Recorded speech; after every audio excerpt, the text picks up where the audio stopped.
Okay, this is a troubleshooting video. We've got this thought processor here. The builder had some problems with it. Had some difficulty with getting it to turn on. So we've had a look at it, and there's a leg here that's not connected properly. So that's one of the problems.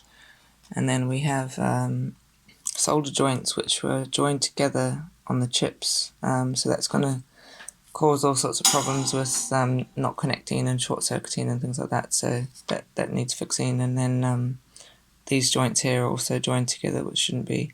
Some joints don't matter if they join together like these two here, but as you can see, there's not actually any solder on there, so they need to be redone. And then there's these some of the other solder joints are either cracked or they don't have enough solder on them. Some have solder on them, but they're not actually connecting to the little metal pads.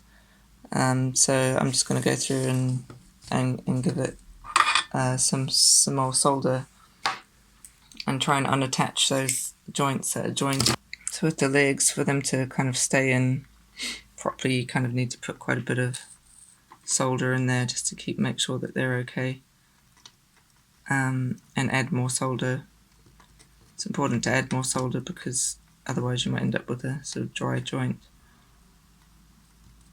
And the person that built this, it might have been a problem that they might have been using a solder iron that wasn't very good.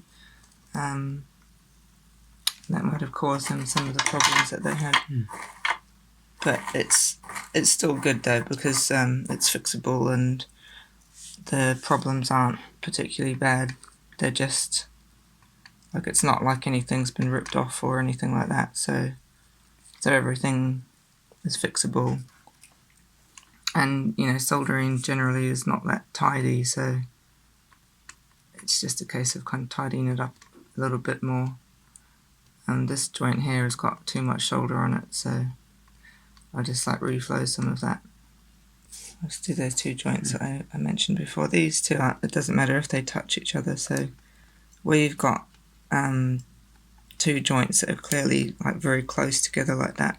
It's okay if they touch because it's not going to cause any short-circuiting, but the chip legs are particularly important not to have all the legs touching.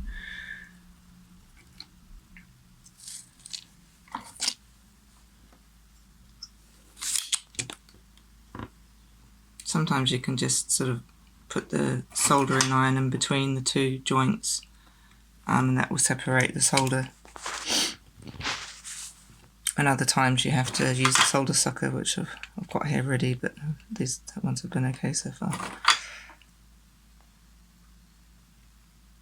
And just sort of clean the soldering iron as you do that, so that the excess blobs that come off can get cleaned out. And that's kind of caused a bit of a blob here, so I'm going to try and get that out. So that's kind of sucked it up. So even though that's not particularly tidy yet, that's it's kind of separated those legs from joining each other. It seems like they've tried to plug in the thought processor, and it's not worked, and I'm assuming that it probably didn't short circuit because one of the legs wasn't even joining, so hopefully that means that the chip is okay and we won't have to we'll have to replace the one with the bent leg, but we won't have to replace all of them.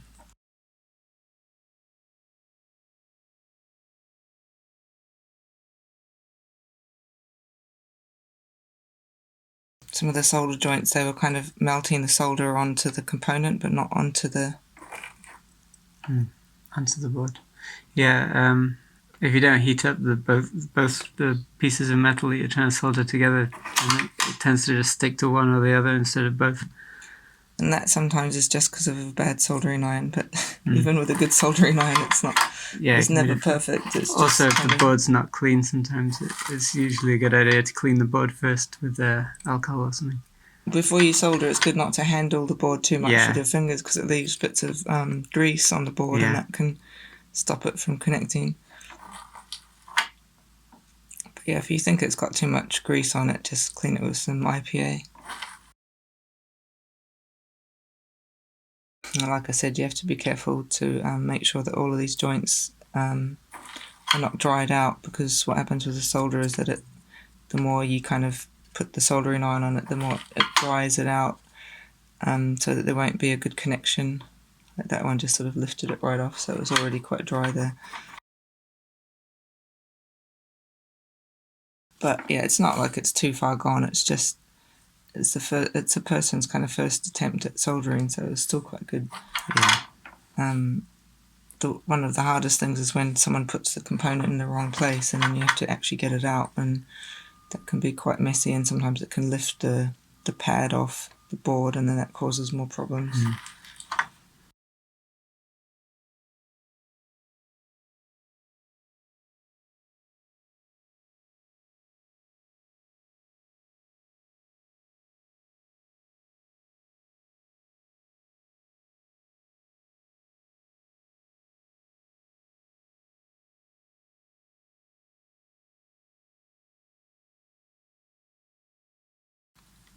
Because the solder dries out, you kind of need to always adding more to it, and then you kind of get to know that when it sort of dries and doesn't have any kind of cracking on it or anything, then that's kind of okay, and you can sort of reheat it and pull it back off with the solder sucker if you need to. It's kind of a much better technique than trying to pull it off when it's dry.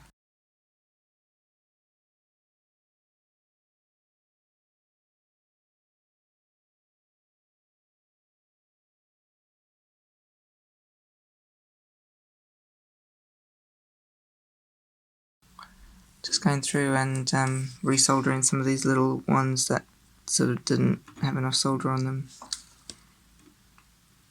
I like to use a pointy tip for these kind of things, because it's kind of too much detail to be able to get in there with the sort of the flat tip which you get, so I really prefer this kind of tip for this kind of work. I've got an even pointier one that I use for surface mount board.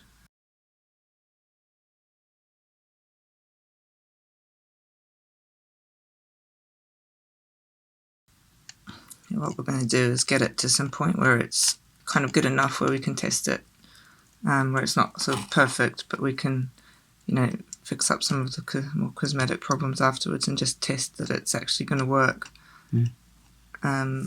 And if it works, then that will be a good sign that everything's kind of not too badly damaged or anything.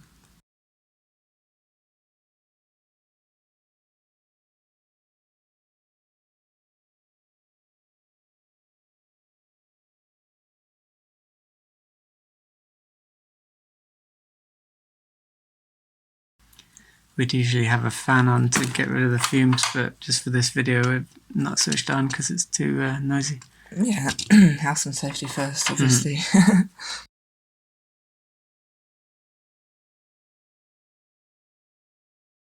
Okay, so the chip, as we mentioned before, the leg has been bent, but the chips are all in the right place, so that's okay. So it's just this one that needs, and all the other chips look fine, it's just this one leg.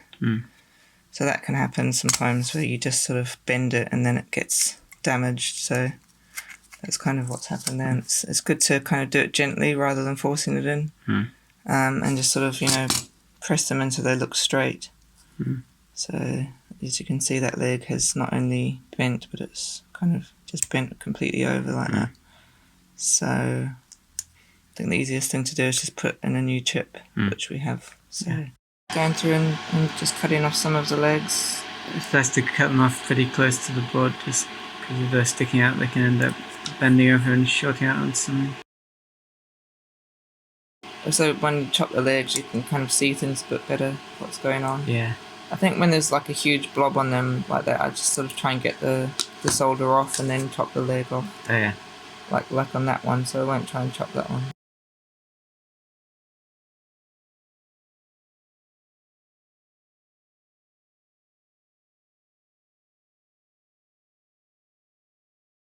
It's always good to get reading glasses if you have problems with your eyesight.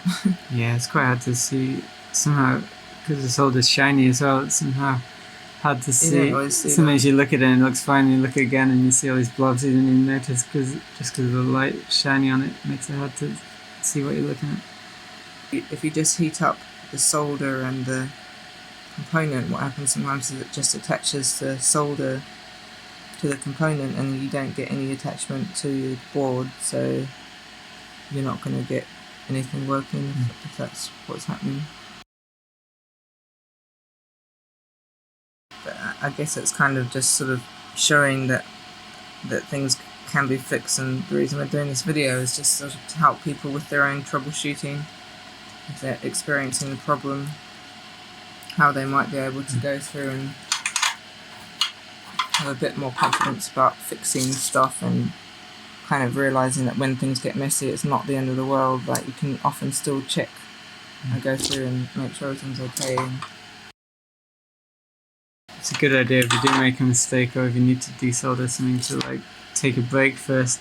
Most times when I've messed something up it's because I just tried to plow on and fix it there and then and just made it even worse. Whereas if you just go away for a bit and do it the next day, it's usually fine.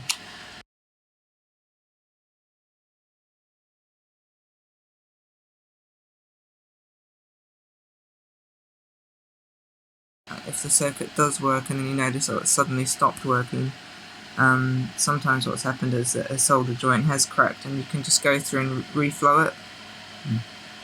Make sure you put more solder there. Yeah, you need the flux that's in the solder to make it flow properly.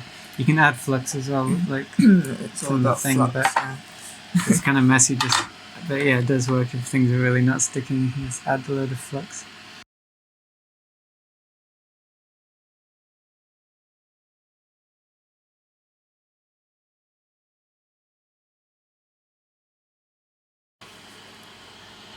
So just trying to get these as straight as possible. Usually I just do it with my hands. I should just press it against the desk or something, but that's not a very good way to do it because it sometimes bends in the other way. Be not careful. Yeah, so before pushing it in, just kind of get the legs and the holes. I mean, it's never easy really, it's just sort of... Yeah, it's pretty fiddly.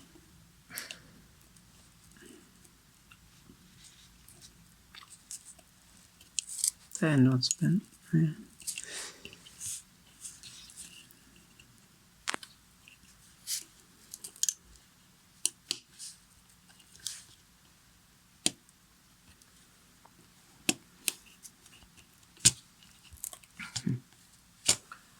Cool. Okay, so we're going to just test it now, see what happens. Okay, we've gone through and looked at all the joints, and it looks like everything's connected. There was one joint which has lost one of the pads, but it looks like it doesn't matter because it's connected to another bit, which luckily means that we hopefully don't have to do anything with the rewiring, so just going to test it out.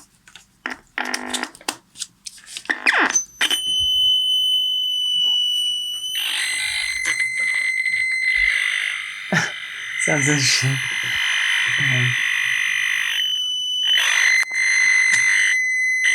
Yes, not right. It doesn't sound right, so... Yeah, something's wrong. So I guess there's turn it off still again. some bad joints or something wrong.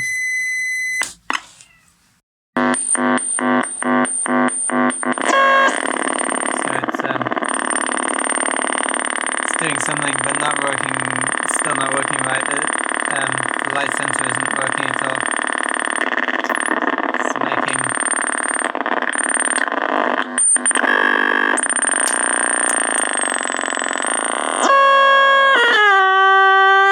We tested it a couple of times and the light sensor wasn't working properly, so I went through and looked at the joints again and noticed that there was still a couple joined together and a couple didn't have any flow on them, so we thought that we maybe needed to change this chip, which we thought might have fried because of the light sensor. That's the bit that kind of controls the light sensor, but actually when I reflowed some of them and separated some of the joints again, it seems to be that just noticed another one actually. It seems to be that it's working now, so it's making some sound anyway. it's doing kind of what it's supposed to be doing. I'll just fix this one quickly. Mm. Yeah, so hopefully it means that it's sorted out now. But we did try it 2 or 3 times and it wasn't working as it should be working. So it's okay now.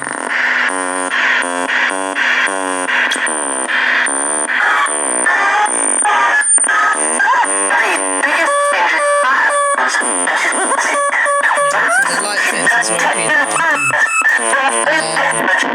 Touchpads are working.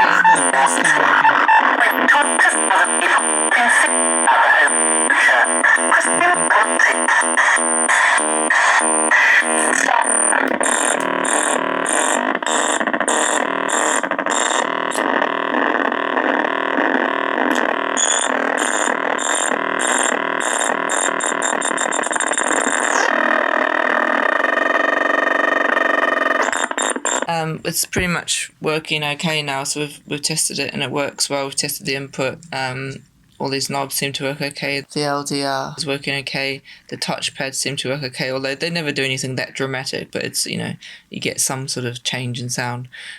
So what we'll do now is just go through and just double make sure that all these joints are okay, because when you look at it the 5th or 10th or 20th time, you always notice that there's something that could be maybe slightly better. Although sometimes if something's working properly, it's best to kind of just leave it alone. So it's kind of, because you might end up doing more damage. So we'll just kind of go through and make sure there's nothing that obviously is going to cause a problem, and then that should be it sorted. Okay.